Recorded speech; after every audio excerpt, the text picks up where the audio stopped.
First poem का मेरा theme है कि हमें जो हमारे अंदर धर्म को लेकर या किसी भी बात को लेकर अलगाव आ जाता है, लाइक मेरा धर्म अच्छा है या ईश्वर मंदिर में ही मिलते हैं या किसी एक रिलीजियस प्लेस में जाकर ही हम ईश्वर से मिल सकते हैं। तो कोविड ने हम सबको जब बंद कर दिया घरों में, तो भी हम ईश्वर को याद कर रहे थे। तो हमें ये मैसेज मिला कि हम कहीं पर भी आईज क्लोज करके उस सुप्रीम पावर को महसूस कर सकते हैं। तो मेरी फर्स्ट पोएम का टाइटल है मुलाकात। गुफ्तगू उनसे दिन रात किया करते हैं, गुफ्तगू उनसे दिन रात किया करते हैं, है आसमां में जिनका आशियाना, हम दिल की गहराइयों में उनसे मुलाकात किया करते हैं। यूं तो रोज जमाने से रूबरू होते हैं हम, और उनसे मिलने का ख्वाब संजोते हैं हम नहीं पहचानते शक्ल सूरत उनकी, फिर भी हमारे ख्याल उनका दीदार किया करते हैं, गुफ्तगू उनसे दिन रात किया करते हैं। सादगी ईमान सच्चाई में मिल जाते हैं वो, सादगी ईमान सच्चाई में मिल जाते हैं वो, अफसोस बहुत कम इस जहां में नजर आते हैं वो। लोग कहते हैं जो दिखता नहीं वो होता नहीं, हम तो फिर भी उस अनजाने से प्यार किया करते हैं, गुफ्तगू उनसे दिन रात किया करते हैं। Thank you. बहुत खूब Neelu ji. Thank you Rajesh ji. Shall I continue? Yeah, please, you can continue. So my next poem is छल यानी धोखा। हम सब अपनी जब ऑर्गेनाइजेशंस के साथ काम कर रहे थे और अपने घर को बनाने में लगे हुए थे, तो हमने कभी ये महसूस नहीं किया कि वही ऑर्गेनाइजेशन जिनके लिए हम दिन रात मेहनत कर रहे हैं, वो ऐसे समय में हमारे को ले ऑफ देंगे या फाइनेंशियल सेटबैक हमें मिलेगा, जिसकी वजह से हमारी पर्सनल लाइफ, इमोशनल लाइफ को भी सेटबैक मिलेगा। और जो लोग इंडिया में, मैंने देखा कि जो लोग गांव से शहर अपना फ्यूचर बनाने आए थे, वो नंगे पैर वापस अपने गांव जाकर अपने आखिरी सांस लेना चाहते थे अपनों के बीच में।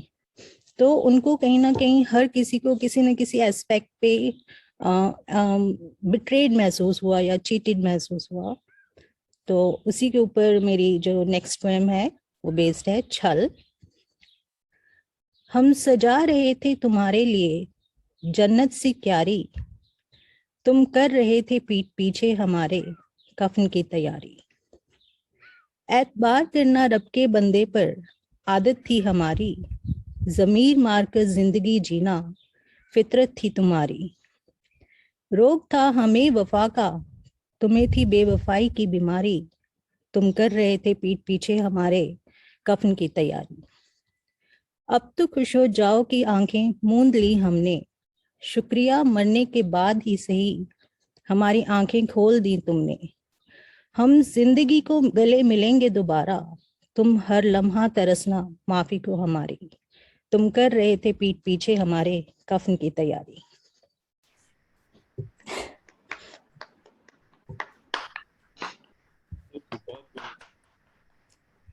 तो बहुत से लोग एक डार्कर फेज में चले गए, शायद कुछ लोग उससे बाहर भी नहीं आ पाए। बहुत से लोगों ने अपने फैमिली मेंबर्स को लूज किया, बहुत कुछ लूज किया लोगों ने कोविड में। लेकिन कई लोग मजबूती से खड़े रहे क्योंकि उनका हौसला बहुत मजबूत था और उनको ये मालूम था कि दिस टू शैल पास, और उन्हें अपनी स्ट्रेंथ और वीकनेसेस का अंदाजा था। मेरी नेक्स्ट पोएम सेल्फ वर्थ के ऊपर बेस्ड है कि जब हम जानते हैं कि हम किसी भी सर्कमस्टेंस से आराम से बाहर निकल सकते हैं, तो हम कभी जिंदगी से हार नहीं मानते। मेरी नेक्स्ट पोएम का टाइटल है हस्ती। I am continuing because I have got short poems only. Yeah, please, please. Go ahead. उतरना नहीं खरा मुझे किसी के पैमाने में, अपनी शख्सियत की गवाह मैं खुद हूं इस जमाने में। ढूंढकर गैरों की नजरों में अपनी अहमियत, गुमराह हो गए मगर मिली नहीं कीमत। मुझे खुद से बेहतर जानता कौन है, नहीं रखा है कुछ औरों के दिलों में डगमगाने में। अपनी शख्सियत की गवाह मैं खुद हूं इस जमाने में। वो जो बेपनाह मुझे टटोलते हैं, मेरे बारे में बेहतर जानते हैं ऐसा बोलते हैं। मुझसे रूबरू होना इतना आसान नहीं, मुझे चाहत है बस खुद की निगाह से निगाह मिलाने में। अपनी शख्सियत की गवाह मैं खुद हूं इस जमाने में।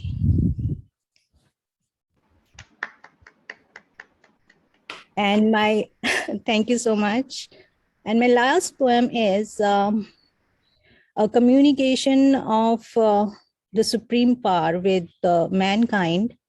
कि कोविड में एक बार हमसे कम्युनिकेट communicate करना चाह रही थी कि ह्यूमंस चाहे जितना मर्जी पावरफुल होने की कोशिश कर लें, लाइक न्यूक्लियर बॉम्ब बना लें या जंगल काटकर महल बना लें, बट जो सृष्टि का रिमोट कंट्रोल है वो गॉड के हाथ में है। तो गॉड जो है वो क्रिएट करते हैं और मैनकाइंड जो है वो डिस्ट्रक्शन में बिलीव करता है। ऐसा मुझे लगा कि कोई मैसेज एक बार हमें देना चाहती थी। और मेरी लास्ट पोएम का टाइटल है हसरत या जरूरत। मैं देता हूं तुझे तेरी जरूरतों के मुताबिक, तू मांगता है मुझसे अपनी हसरतों के मुताबिक। मैं जीवन दाता हूं तेरा, तेरा ख्याल रहता है मुझे, लेकिन न जाने क्यों मेरी नियत पर शक रहता है तुझे। लेने देने में रिश्ते का दम क्यों घोंटता है तू, मैं तेरा कौन हूं क्या कभी सोचता है तू। मेरे प्यार को क्यों तोलता है तू दुनिया वालों के तराजू के मुताबिक। मैं देता हूं तुझे तेरी जरूरतों के मुताबिक। तेरी ख्वाहिशों को पूरा करना ही तो मकसद रहा है मेरा, अपने सपनों की हद तय करना ही तो बस काम है तेरा। अपनी चाहतों की खोखली दुनिया में अकेला हंसता और रोता है तू, मैं तेरा अपना हूं फिर भी मुझ में ही दोष खोजता है तू। मैं उतरना चाहता हूं खरा पर उतर पाता नहीं तेरी उम्मीदों के मुताबिक। मैं देता हूं तुझे तेरी जरूरतों के मुताबिक। Thank you.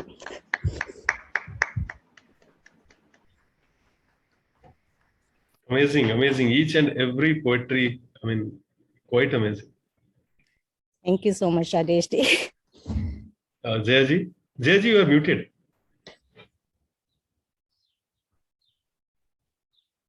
जी। नीलू जी बहुत खूबसूरत, इतनी सुंदर बात आपने कही है कि मैं अपनी शख्सियत की खुद गवाह हूँ।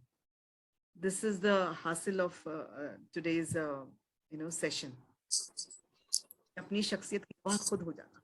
तो आपको किसी के रिकन्फर्मेशन की या वैलिडेशन की जरूरत है नहीं जिंदगी में, आप अपने आप को वैलिडेट करते हैं। तो ये बहुत ही सुंदर बात आपने एक बीज बोया है ये वाला, और इसके बहुत बहुत बधाई। और पता नहीं ये वाली बात पे कोई और रिकिंडल हो जाए कहीं अंदर की थॉट और कुछ निकल आए। सब मैं चाह रही हूँ आप भी चाह पाए, मतलब आप भी कर पाए इस बात को।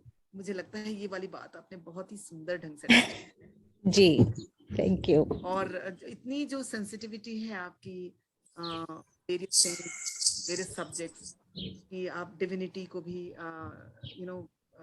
एड्रेस कर रहे हैं और अपने इश्यूज को भी एड्रेस कर रहे हैं।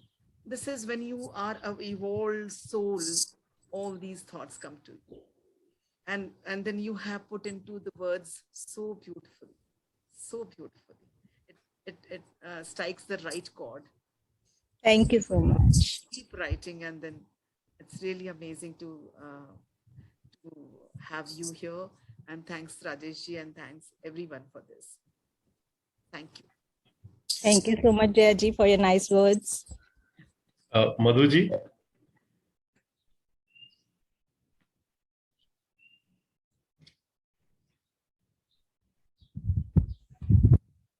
आपकी आवाज नहीं आ रही। तभी आप आ रही, अब आ गई, अब आ गई आवाज। यस। अच्छा। तो नीलू जी, आपने जिन जज्बातों को फील किया है ना, वो कोविड के टाइम का सब कुछ, तो उसको इतना दिल से फील किया तभी आप ये सब लिख पाए, है ना। और जो आपने वो बेगुनाही वाली बात कही थी, उसको आगे बढ़ाते हुए मैं एक दो लाइन बोलती हूँ कि उठती हुई निगाहों का खौफ न कर, उठती हुई निगाहों का खौफ न कर, बेगुनाही का सबूत तो सिर्फ आईने को चाहिए। क्या वेरी बात है। नाइस। जया जी, इनको, इनकी आवाज थोड़ा वॉल्यूम कम था, बट वी कुड हियर हर। आपको शायद आवाज नहीं आई इनकी, थोड़ा सा इनका वॉल्यूम कम था। कोई बात नहीं, वॉल्यूम कम था थोड़ा सा। Yes yes. वंदना जी। आप जय जी अनम्यूटेड। दोबारा इरशाद मधु जी इस बात के लिए। तो ओके बोले मुझे सुनाई नहीं दिया। Okay okay. उठती हुई निगाहों का खौफ न कर, अभी भी कम आ रही है आवाज? नहीं, अभी ठीक है, बेटर अभी है। बेटर है। ओके। उठती हुई निगाहों का खौफ न कर, बेगुनाही का सबूत तो सिर्फ आईने को चाहिए। That's it. क्या बात है, बहुत सुंदर, बहुत तो सुंदर। नीलू जी, आपने Beautiful. बहुत अच्छा लिखा, बहुत अच्छा, और बहुत अच्छे से उसे डिसाइड किया। Very good. Thank you. Vandana ji. Neeru ji, आपकी पूरी शुरू से लेके एंड तक it was totally soulful poetry, I would say, जो दिल से बिल्कुल लिखी जाती है, जिसे बोलते हैं ना गाइडलेस, इनोसेंट एंड एब्सोल्युटली प्योर वाली। जो आपने फील किया वो आपने उतनी ही सरलता से आपने लिखा और उतनी ही सहजता से आपने रिसाइट किया। स्पेशली आपकी जो लास्ट वाली पोएम थी, जो आपने खुदा के पॉइंट ऑफ व्यू से लिखी, that touched my heart. Probably I needed to hear it today. And जब मैं सुन रही थी तो मुझे लग रहा है भगवान ने आपके थ्रू मुझे वही सुनाने के लिए ही शायद आज यहाँ भेजा है कि बेटा धैर्य रखो, सब ठीक हो जाएगा। So I could really relate to it and just loved it. I mean, the simplicity with which you have written and the emotions and depth that you have it, that's really applaudable. That's really worth an applause. I loved thank it. You. Welcome Hansa. Today we have got a young poet also with us. She will be performing tomorrow, but today she wanted to be here to listen to the other stalwarts. So Hansa, आप unmute करें अपने आप को, तो आप बताइए नीलू जी की poetry के बारे में। मैंने सारी सुनी और मुझे वो सारी ना सच में बहुत अच्छी लगी। सर आवाज आ रही है? बिल्कुल आ रही है आवाज। वो जो गॉड वाली थी वो तो सच में बहुत ज्यादा अच्छी लगी। मतलब गॉड को मुझे नहीं पता किसी शेप की जरूरत है या नहीं, किसी आकार की, लेकिन हाँ ये सबसे इम्पोर्टेंट, हम जो पॉजिटिव फील करते, एक पॉजिटिव एनर्जी जो हम हमारे आसपास फील करते कि हाँ सब कुछ अच्छा होगा लाइफ में, कुछ हुआ है तो उसके पीछे कोई रीजन है। सीरियसली मुझे भी गॉड जो है एक पॉजिटिव एनर्जी की तरह ही हमेशा मैंने उन्हें देखा है। आई डोंट बिलीव कि उनका कोई पर्टिकुलर शेप है, ऐसा कुछ है, ऐसा कुछ भी नहीं है। आई जस्ट फील लाइक कि हाँ जो भी है गॉड है, एग्जिस्ट करता है, I believe, but it's like positive energy around us. Thank you Hansa. तो Hansa, she is from Udaipur, मतलब डिफरेंट सिटीज से हमारे को लोग ज्वाइन कर रहे हैं। तो Hansa is joining us from Udaipur. She is a student of graduation, commerce, I suppose. You are doing commerce or science? Science maths. BSc. Science maths. Okay. So welcome Hansa. निशा जी।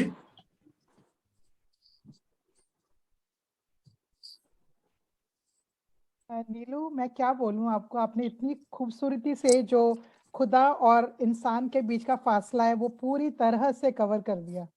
मतलब वो जो था ना, हमें लगता है कि एक डिस्टेंस है, वो बिल्कुल मिटा दिया आपने। जो आपकी जो फीलिंग्स थी भगवान के लिए और जो इंसान के लिए, आपने बहुत खूबसूरती से उसको पेन डाउन किया। Thank you for such beautiful rendition. Thank you. Beautiful, thank you. Okay, so Shailendra ji. Neelu ji की चारों पोइम्स बहुत अच्छे कोविड के पीरियड से ज़रूर उन्होंने प्रेरित होकर लिखी, लेकिन धीरे से उन्होंने, अगर इन चारों कविताओं को मैं एक सूत्र में पिरोना चाहूँ तो गॉड से शुरू किया उन्होंने, निराकार और साकार का फर्क समझाया। उसके बाद जो इकोनॉमिकल प्रॉब्लम्स आई थी कोविड के टाइम पे, तो अपने एम्प्लॉयर को या समाज में जो लोग हैं इस पोजीशन में कि जो कुछ दे सकते हैं उनको एड्रेस किया। और उसके बाद फिर सेल्फ इंट्रोस्पेक्शन पे चली गई तीसरी पोइम पे, और अपने बारे में अपने को खोजने की कोशिश की। और लास्ट पोइम पे वो जो एक थ्योरी है नर और नारायण की, जो दोनों को मिला दिया, जो एक कहावत कही जाती है, man proposes God disposes.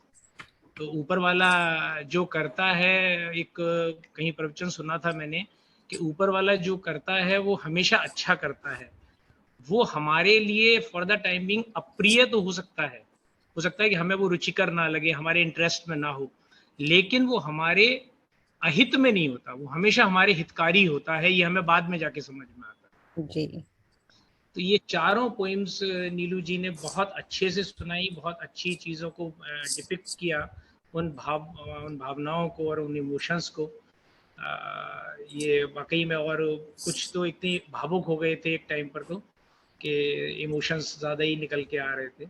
Thank you very much, and thank you definitely Rajesh ji to provide us such a great and enlarged platform, and all over the world we are contacting at this time. Thank you very much. Thank you everybody. Thank you very much. Thank you. Rakesh ji. Actually काफी कुछ कहा जा चुका है जो मैं कहना चाहता था। मैं शॉर्ट में इतना ही कहूंगा कि जीवन की बड़ी जो जीवन दर्शन के बहुत गंभीर विषय है उसको आपने बहुत सुंदर शब्दों में अपनी कविता में कह दिया है। और जो प्रॉब्लम्स लॉकडाउन के पीरियड में महसूस हुई थी अनऑर्गेनाइज्ड सेक्टर में, लेबर क्लास में, उसको भी आपने बड़े सुंदर तरीके से अपनी कविता में लिखा है।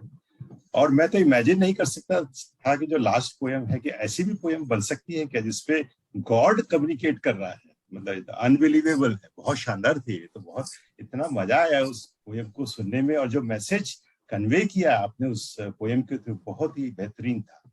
और आपकी बहुत सिंपल वर्ड्स में बहुत डीप बात भूल जाती है आप, यही आपकी शायद खूबी भी है। तो मुझे आपकी सभी पोएम्स बहुत अच्छी लगी हैं। Thank you very much. Thank you so much, Rakesh ji.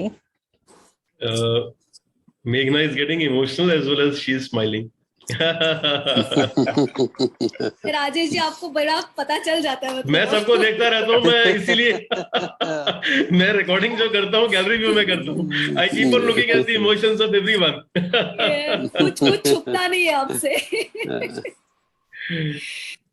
So no, actually it really made me emotional क्योंकि आपकी जो कोविड टाइम की सेकंड जो कविता थी आपने सुनाई, that got me back to COVID helpline. 2020 में हमने एक हेल्पलाइन स्टार्ट की थी, एंड ड्यूरिंग दैट टाइम हमने इतनी स्टोरी सुनी थी अबाउट माइग्रेंट वर्कर्स, लेबरर्स वो going back home, and they were heart trenching stories. मतलब घर पे बैठ के वी वर फीलिंग हेल्पलेस कि हम लोग क्या ही कर सकते हैं, मतलब कितना कर सकते हैं, and we can not take their pain away. So it got me back to that time and the stories came back to me कि बहुत दिक्कतें हुई थी, and there was a lot of trauma वो टाइम पे।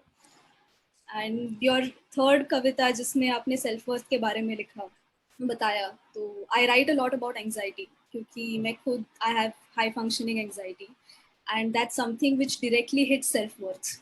So you're all constantly questioning your self-worth when you have anxiety, and it actually made me feel कि आज मुझे यहाँ पे आना ज़रूरी था because I had to listen to this and get it back that yes, this is reassuring and things will be okay. So thank you so much.